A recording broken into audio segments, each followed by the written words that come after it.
Following up on the CU demonstration, I wanted to briefly show what it's like to go about ridge testing. Now, again, unlike the CU demonstration, this is going to be considerably more expedited, largely because I wouldn't want to bore folks with a hour-long demonstration of how it might actually look like in real life. But in any case, I will show kind of the key elements of ridge testing in Condor. So again, in this case, we're simulating that we have towed at 3,400 feet, and we have released. We are looking down. We kind of pick out the field at the base of the ridge, and we go and take a look back at the airport, situate ourselves, take a good look down at the reservoir, make sure that the wind looks pretty decent, and with the waves showing a good angle, and that there's some nice streaking and gusts on the surface. But then the first step is we'll look for a thermal. And so in this case we released and we're floating along nice and high up off the ridge, and we want to go and start a thermal and get a sense as to what the wind direction and wind speed is up high. And so we would make a little beat maybe back along this local ridge from the upper reservoir and see about trying to find a thermal. As always, we'll turn into the wind. Looks pretty good. We're climbing at about 4 or 5 knots. And as we're climbing along, we're going to be looking down and watching how we're drifting. So the wind today looking a little bit westerly, but it looks sufficient. It's about 310 degrees or so. Thermal is very nice. And yeah, we're drifting about 310. I'd say it's about 15, 17 knots at altitude. Because notice we're starting to drift on over the top of the ridge by now. But there's definitely bite to the circles. So right about there. So the angle of the wind is about lined up with those clouds, actually. Not all too surprising. It's probably a cloud street. And we drifted back from the ridge. So that's good. That's telling us that the thermals are working. And the reason we're happy about this is because we know that, hey, if the thermals are 4 or 5 knots at 3,900 feet, there's a good chance that we'll be able to climb up off the ridge once we feel like it later. Now, at this time, we could be actually reasonably confident that the wind ought to be pretty good solid down the surface. We would be looking at the reservoir, we'd be comparing it to the drift that we had up high, and so long as they kind of come together, we would then build our courage to come down. But the thing is there's really no rush. In real life, I mean, if you're lots of ridge days are often really nice thermal days, and so if you want to go and thermal around for a little while and really kind of settle in on the day, that's perfectly reasonable, and it's actually really comfortable when you can climb up to 4,000 or 5,000 feet off a toe and sort of figure out what you want to do from there on. But in any case, let's say that we went and we flew for 10, 15, 20, 30 minutes, 45 minutes, and we're really happy with the day, and we finally say, okay, well, the thermals are working great, but I'm out here to fly ridge, and I'm even going to work my way back down. And so we'll actually even pull the brakes out and settle on down to that high band on the ridge left.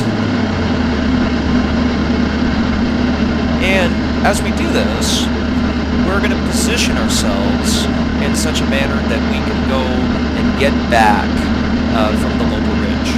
And so what we want to do is we want to be at one of the 2 ridge exit points, either by Dog's Thumb or right up by the reservoir, as we go and settle down into that top band.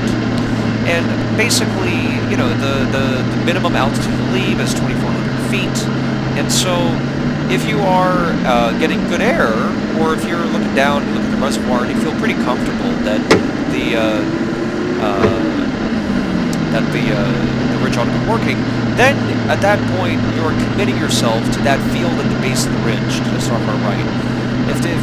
Once you get below 2,400 feet, you're losing your option to get back to the airport unless you pick up a thermal later on. And but in any case, we're going to go and settle down, and we're down to about 2,600. And that's great. We're finding some really nice air out there. So let's go ahead and settle down a little bit more.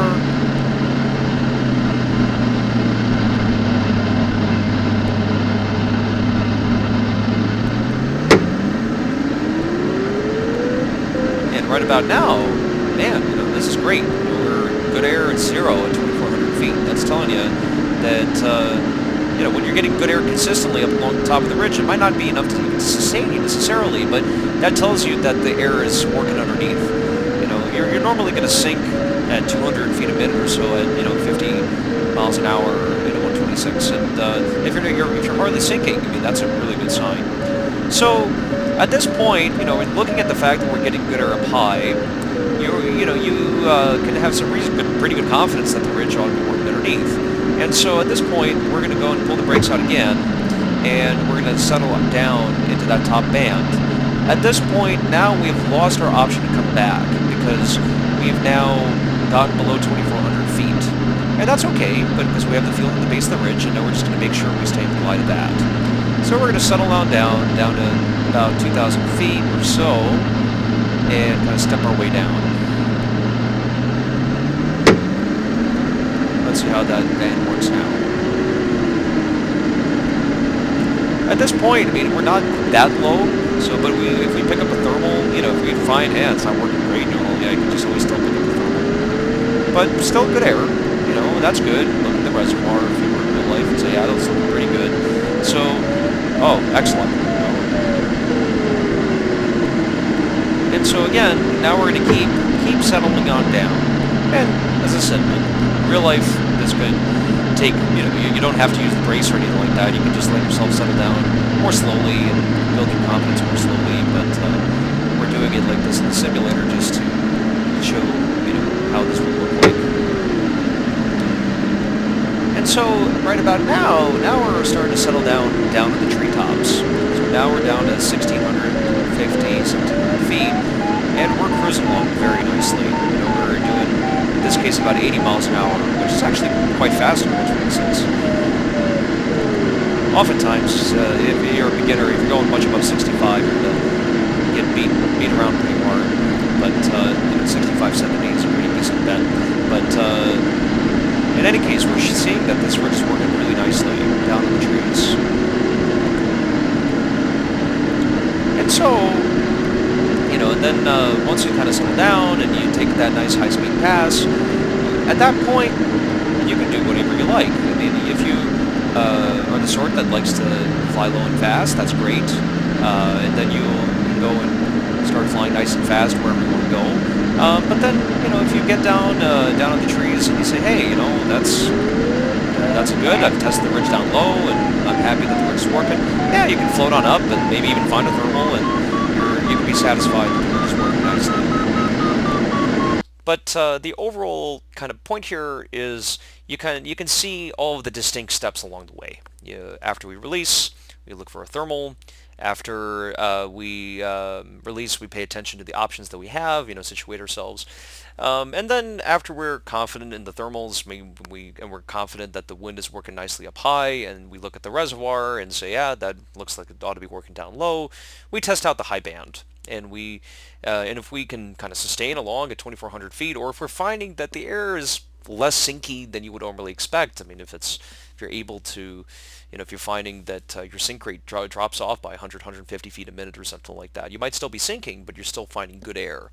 Then that's a really good sign that we could work up our courage to drop down and commit ourselves to the field on the base of the ridge in case it doesn't work out, and then you basically work your way down to 1,700 feet.